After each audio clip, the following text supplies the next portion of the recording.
I'm Darren Morton. I'm Simon Matthews. This is Lift, The Lifestyle Medicine podcast where we dive into the science of health and well-being.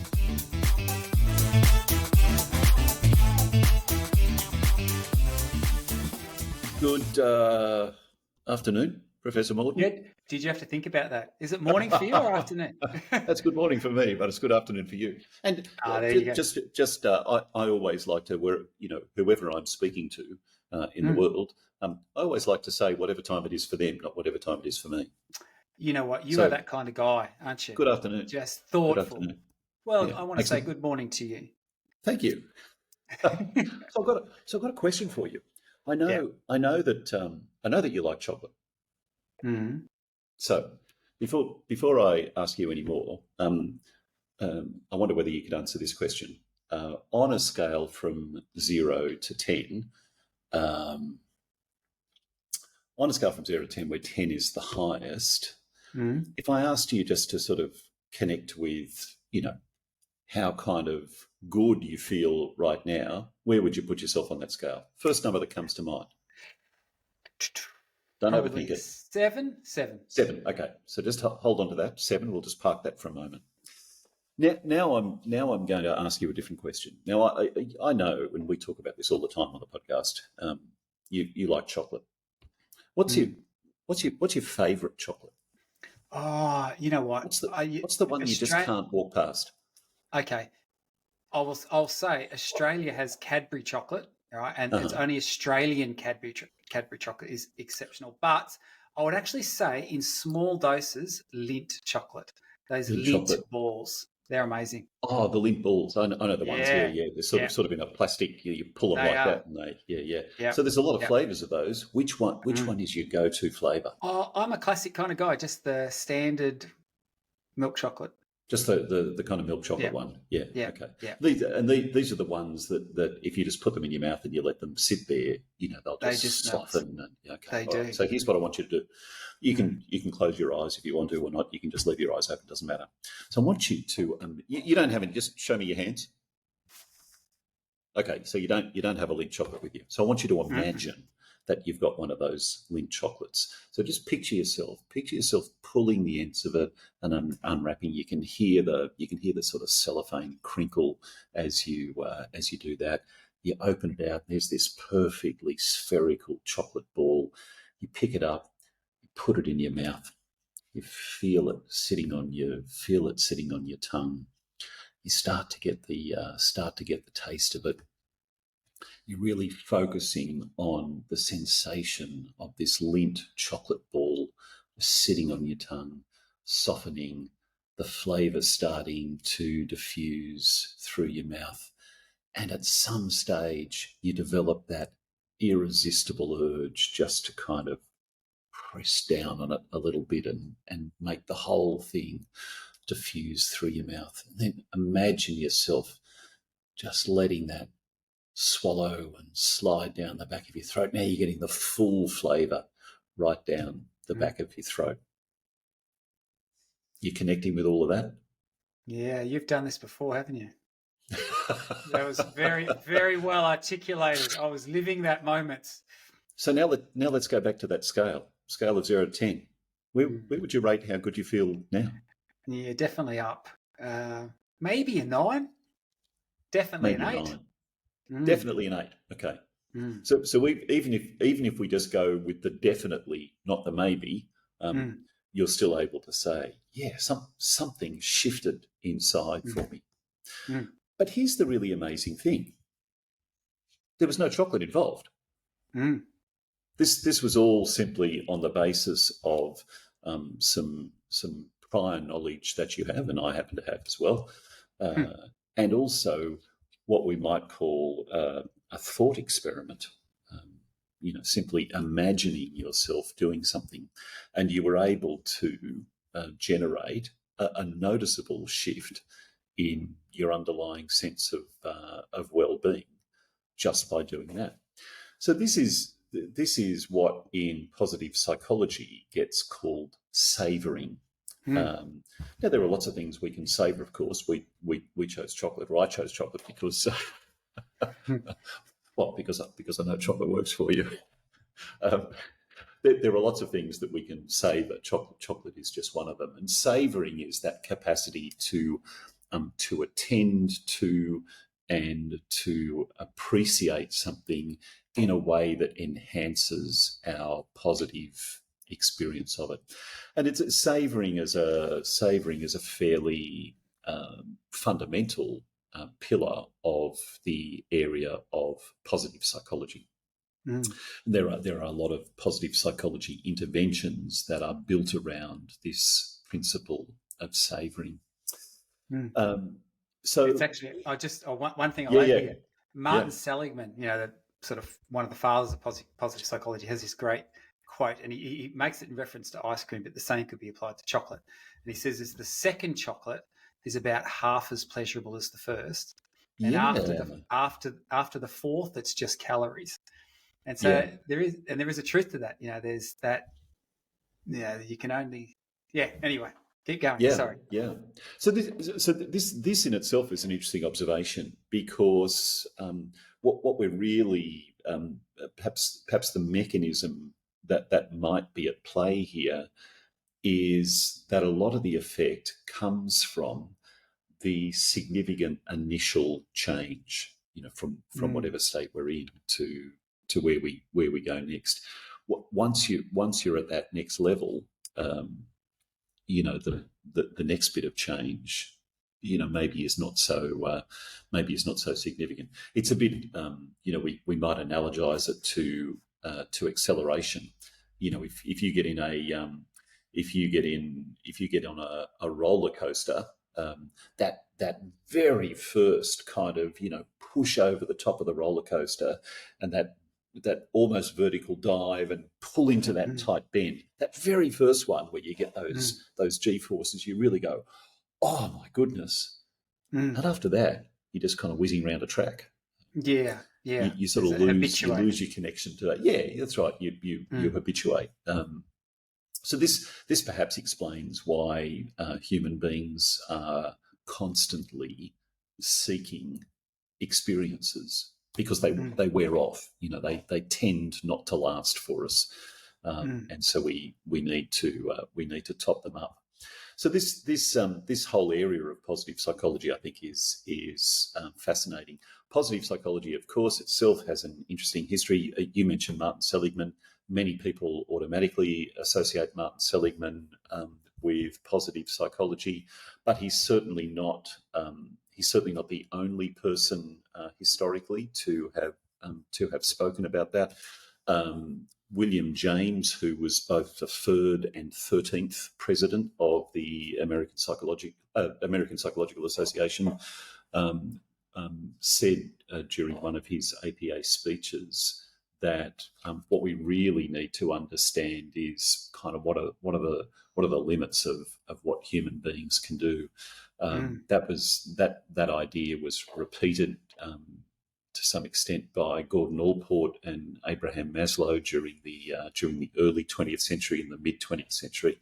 Yes, and then Seligman and others really sort of accelerated our understanding of it. And I've got to say, as what I would describe as a classically trained psychologist, and by that I simply mean that I studied psychology at university, took all the subjects that you usually take, foundations of psychology, foundations of philosophy, behaviorism, social psychology, industrial organizational psychology, clinical psychology, etc., etc. Took all those subjects. And essentially what I walked out of university with was a degree in what I call the 4 Ds: disease, disorder, dysfunction, and diagnosis. They were the 4 things that I was really good at by the time I finished my psychology degree. So I fully understand the advent of positive psychology in this way, that it arose in response to what seems to be a pretty significant gap in our psychological understanding.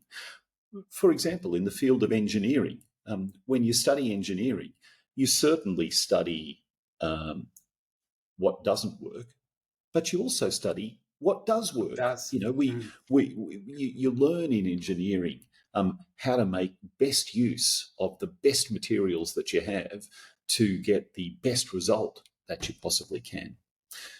And that was, I think, absent from the field of psychology for a long, long time until we really started cementing and solidifying ideas around positive psychology. Now, positive psychology, as you know, and I think you've come across something interesting here recently. Positive psychology is not without criticism. And one of the criticisms of positive psychology is that it can verge on happyology. I don't think that's its intention, and I don't think we have to go down that pathway. But some people say that it focuses overly on those things. So some people question the empirical basis of positive psychology. To be honest, I think we can question the empirical basis of traditional psychology in many ways too. There's a lot of things that we learn about in traditional psychology. For example, Freudian id, ego, and superego. I mean, if I were to if I were to come and slice the top off your head right now and take your brain out, I'm not going to find 3 areas of your brain called id, ego, and superego. Yet that was used as a long time for teaching. So and understanding how people function.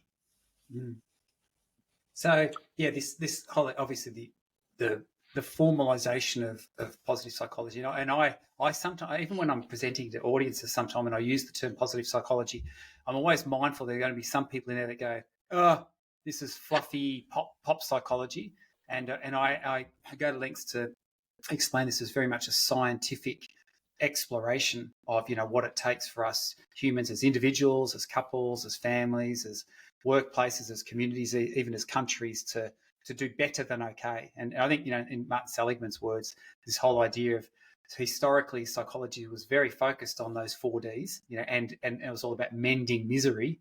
But what does it take for people to do better than okay and to move into those more positive states? So to look back to this whole idea of savouring, because I think that there's huge value in this, and obviously it's a really common practice that's promoted within the positive psychology realm. What do we know about it?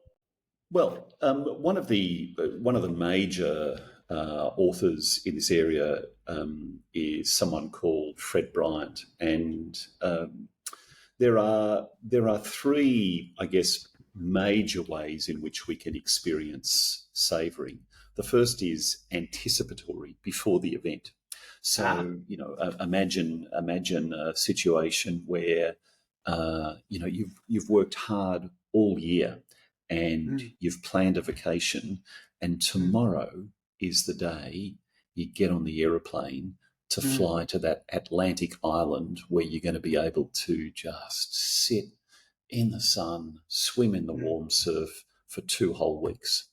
So what you're doing in thinking about that is having an anticipatory experience of savouring. Hasn't yet come, but it's on the way.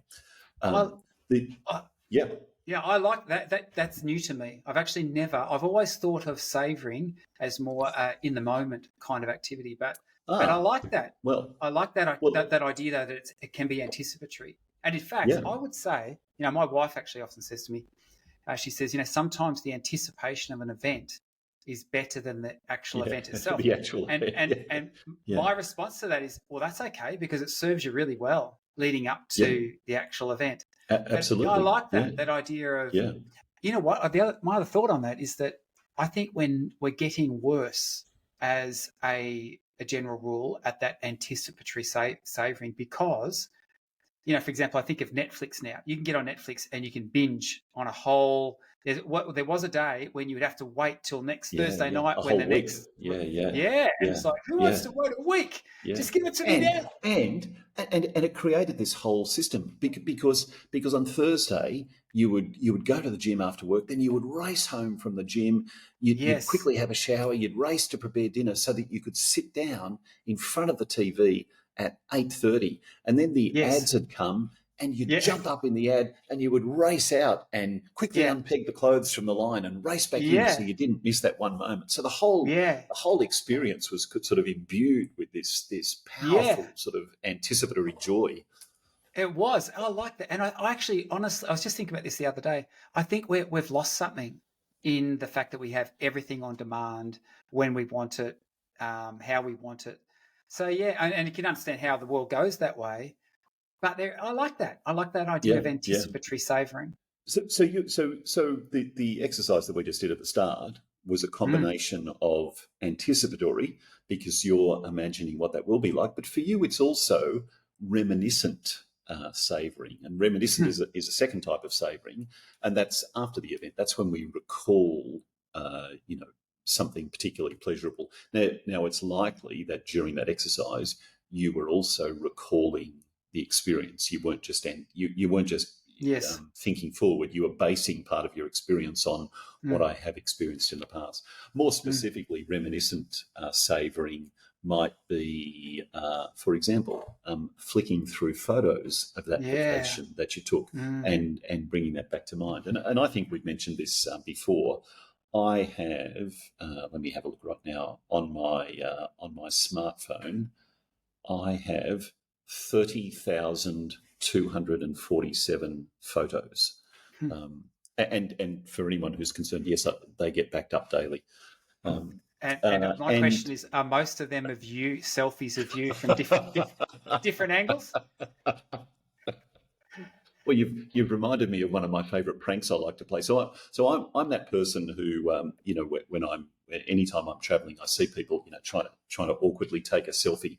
I always, or if there's a couple and one of them is taking a picture of the other, I always step up and say, would you like me to take a photo of both of you? For me, that's just one of those. It's one of those nice things to do. Costs me nothing except 10 seconds of my time. They feel good about it. They end up with a memory that they can reminisce about together. So it's just something that I like doing. But typically, what I do is when I line up a photo, I quickly flick the lens around and say smile, and I add a selfie before I take their picture. So there's actually more than 30,000 selfies of Simon floating around. There's upward of 60,000.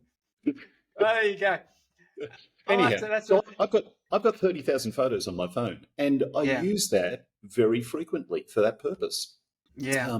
Maybe I'm talking to Lynn, or maybe I'm just remembering something myself. So I'll go back in my phone, and sometimes I remember when it was, so I just flick through to that date until I find the photo. Sometimes I remember exactly where I was, so I go to that location on the map and find the photo. And then it sort of brings that whole experience back to life again. Yes. So that's reminiscent savouring. Let me just say about that. This is really interesting. So it was almost bookending what I historically think of savouring. Savouring to my mind is the moment, but the idea of anticipatory savouring and then reminiscent savouring, I think I'm not good at that. I actually think I'm very much a future focused kind of person, and I think that to my era, I don't spend enough time actually post-reflecting and savouring those experiences like I should. So I'm going to try that. That's going to be my homework from this. Well, I'll have some homework specifically for you, Darren, by the end of this this episode.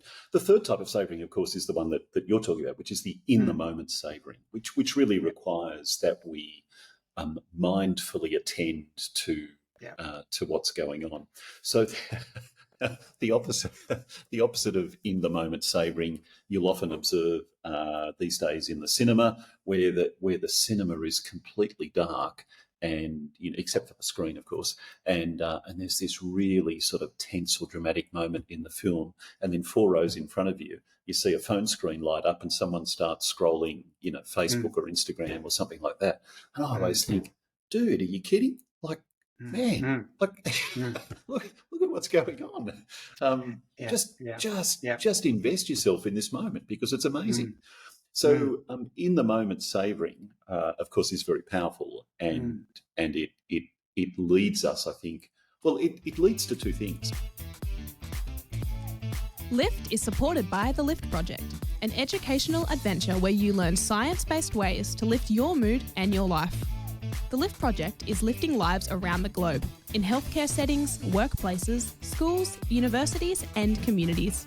To find out more, visit theliftproject.global.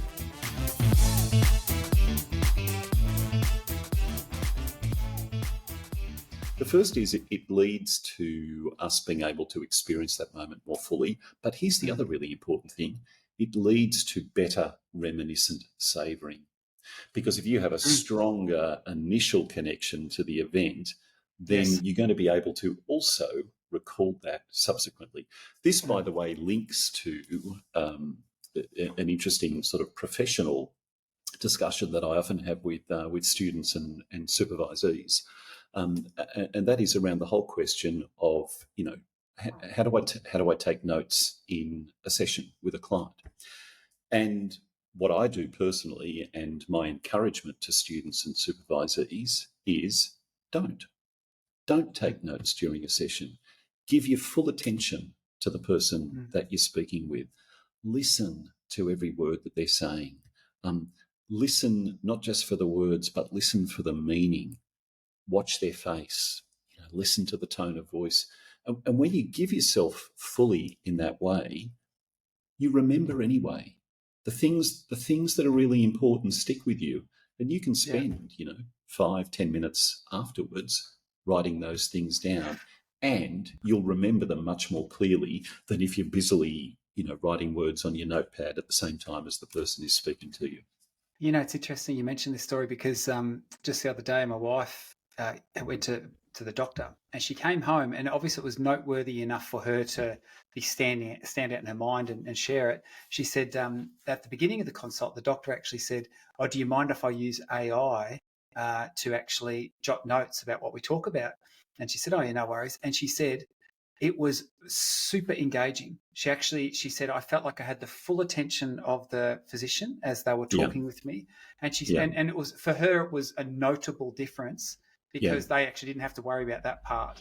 And so, I like that. I like the idea of being really, in that moment. And So as a very brief aside, this, I think, is potentially one of the great uses of AI. For sure. As long as we don't develop the mindset of, I can let my mind wander because it's okay, AI will catch it all for me. That's right. I think we must use it to allow ourselves to then be fully present to that. And for us as humans to do what humans do best, and that is to be able to make that connection. I agree. So we've got these three types of savouring: anticipatory, in the moment, and reminiscent. But here's the even more interesting thing: the research that we have about savouring shows that it can increase, reminiscing about those experiences or anticipatory savouring can increase well-being. It can counteract negative affect. You demonstrated this at the beginning by noting that your subjective sense of well-being or good mood had increased. Interestingly, it can also support a reduction in symptoms of depression. People report enhanced or greater satisfaction generally with their lives, and it even seems to have to be able to play a role in supporting people to manage the impact of significant stress or even trauma in their lives. So whether by accident or whether deliberately, having these experiences of savouring does seem to be beneficial to us. And there seem to be some mechanisms that we can use to explain this. And for me, this is always one of the important things about a theory of anything. Is there a valid mechanism that might explain this? And if there is no reasonable mechanism that we can think of, then I tend to kind of discard it as a possibility and look for some other explanation. But there are really, I guess, four pathways that we might think about. The first is a cognitive pathway. So savouring seems to reinforce a more positive mindset about ourselves and the world and what we do. It seems to strengthen that positive mindset that we have. The second is an affective pathway, and as you showed earlier, the reminiscing or the savouring seems to trigger uplifting emotions, things like gratitude or joy or happiness, or even, and so on. So if you, for example, if you think about a time recently, perhaps when you've been surfing, you've been far enough off the shore that you can't hear the waves breaking. Maybe it's a sunny day. Maybe there's some birds in the sky, and maybe you just take a moment and look up into the sky. And if you reminisce about that, you're likely to have or to be able to recall an experience of awe, which is a strong positive emotion. The third pathway is a physiological one, and this is the really interesting one, because it seems that savouring may even go as far as activating parasympathetic responses in us. In other words, lowering cortisol levels, lowering pulse, lowering blood pressure, and those physiological responses, of course, then tend to lead to that feeling of greater relaxation, greater peace, greater comfort, and so on. And then the final pathway is an interesting one as well. It's a social pathway, and we've been experiencing that right now. When we share those positive memories and positive reminiscences, we do two things. The first is that we reinforce those other three pathways, the cognitive, the affective, and the physiological. But the other really important thing is that we strengthen the social bond between us, because my savouring, my reminiscence is now shared between us. It's now an experience that we both have. You might not have had the original experience that I did, but we now have the shared experience of knowing that was something that I experienced, and we now have that together. These pathways are really powerful, I think. They are. Just as you're speaking about that, at the moment we're in the break period for the university, and all three of my kids who are now at university living in the dormitories, they're all home, and then two of their sort of long-term girlfriends, one staying in the caravan, and then there's another one in the spare room. So we've actually just got this really full house, and we've had a couple of moments where my wife and I were just talking, and we're sitting around the table, and everyone's eating, dinner together. And I just thought, I need to be just super present right now, because this.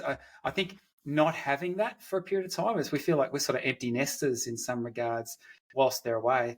And it's very contrasting when all of a sudden it's back. And I've been a lot more intentional about saying, I'm just going to really soak this in. I'm just going to not be thinking about what I need to get done after tea or after dinner's done. I just want to be right here in this moment, enjoying and connecting. And Sarah, my wife, she said the exact same thing.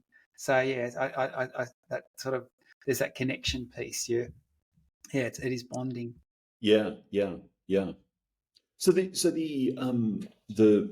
think the fascinating part of savouring as a PPI, as a positive psychology intervention, and again, I want to acknowledge that there does exist some criticism of PPIs. We've talked about a couple of them. They're too feel good. They're too they're too much in the area of happyology. That the studies are not robust enough. I will say, in the area of positive psychology in particular, I'm not overly concerned. There are, I've certainly read some studies where I think, I don't think that was really great because there were lots of things that weren't controlled for that we can't explain. But I balance that also by saying that sometimes I think we get too focused on if it's not an RCT, it doesn't exist. And I think that simply doesn't reflect the way that knowledge and understanding develops. RCTs, every RCT in the world, no matter what field it's in, engineering, psychology, medicine, whatever, every RCT in the world has one thing in common. And that thing is it began with an observation. Somewhere a long time before that, somebody said, well, would you look at that? This seems to happen when, wonder what's going on there. And that, of course, leads initially to some thought experiments, some wondering, some additional curiosity. It leads then to some informal experimentation. I'll try doing this more and see what happens. Then it leads perhaps to some slightly more formal experimentation. Then we go through a process of often, trials or feasibility studies, and eventually we might work our way up to an RCT where we try and tightly control lots of other factors so that we can understand the influence of this one thing.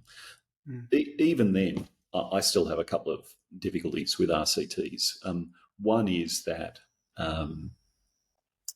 in the reality of daily life, nothing ever has a unipolar explanation.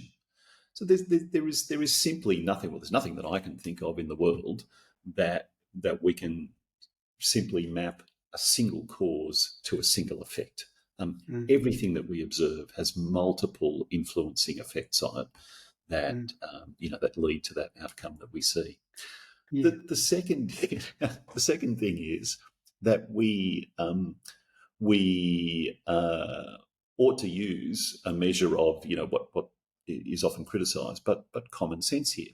So you have an example here which I love also, and that is that we have a wonderful 20th century invention which has been used to save countless lives, but there has never ever been an RCT into its operation, and that's the parachute.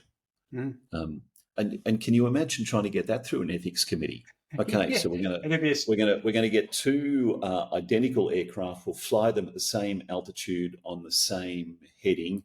There'll be 10 people in this aircraft who have parachutes. There'll be 10 people in this aircraft who don't have parachutes. A green light will light simultaneously in both aircrafts. Everyone will exit at that time, and then we'll observe who survives and who doesn't at the conclusion. And for it to be a truly rigorous study, you should actually then cross over design. So then everyone gets to swap after that fact. Exactly right. Yeah. So, so we take the now deceased people, strap them into parachutes, and I don't know, see if they come back to life again. Look, obviously, So those criticisms are made. Yes, I understand them, and my response is I want to balance that by saying research is unfolding all the time. The development of knowledge is incremental, and there are other ways of understanding. For example, structural equation modelling, can help us to understand multiple influences on an outcome. So there's obviously, maybe this is a great discussion for another podcast.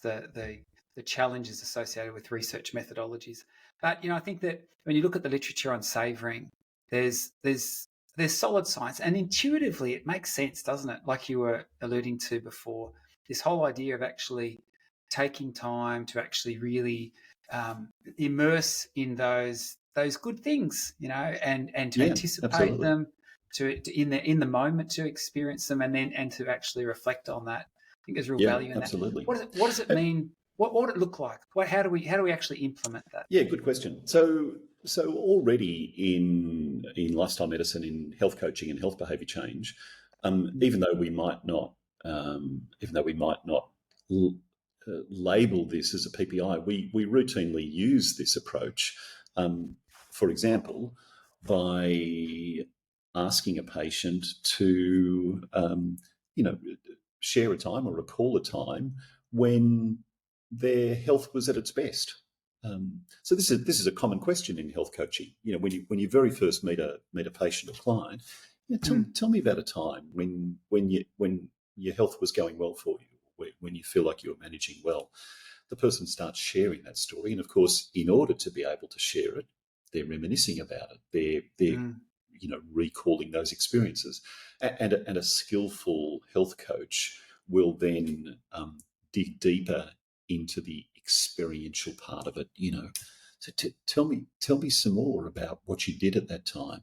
I'd love to understand, what you recall about the feeling of being able to run in that way, or the feeling of waking up in the morning, feeling energized and so on. So a skillful health coach will really be able to support the person to reminisce quite powerfully about that past experience. We can also use it from an anticipatory perspective, even in health behaviour change, by asking questions like, when you're able to do this, or when things are going the way that you want them to be going, tell me what that'll look like for you. Tell me what that'll feel like for you. If I bump into you 5 years from now, what will I see you doing? What will you be telling me about 5 years from now that you're not telling me now? Those sorts of questions get people anticipating, a savoured moment in the future. So we don't label those PPIs in health coaching, but fundamentally they're making use of the mechanisms that we've been talking about here. There are specific PPIs that are used for savouring, and there are some research studies that show them being used in, for example, management of stress, development of resilience in college students, managing depressive symptoms, and so on. Some of those are structured as PPIs, so they can be things like scheduling rituals around reminiscence, like maybe every Sunday evening, we sit around the table and at the dinner table and talk about the week, or a savouring walk. You can walk with someone through, for example, a park, or a forest, or even a seaside location, for the express purpose of being present to what's there, simply savouring all of that. I was on Ikaria Island last week in Greece, one of the fabled blue zones, and it was my first time on Ikaria, and one of the really strong memories that I have now, because it was a strong experience at the time, was the experience of difficulty discerning where the ocean stopped and the sky started. Wow. Because it was all just blue. Like, it was this incredible blue. And I found myself just staring and staring and staring at it.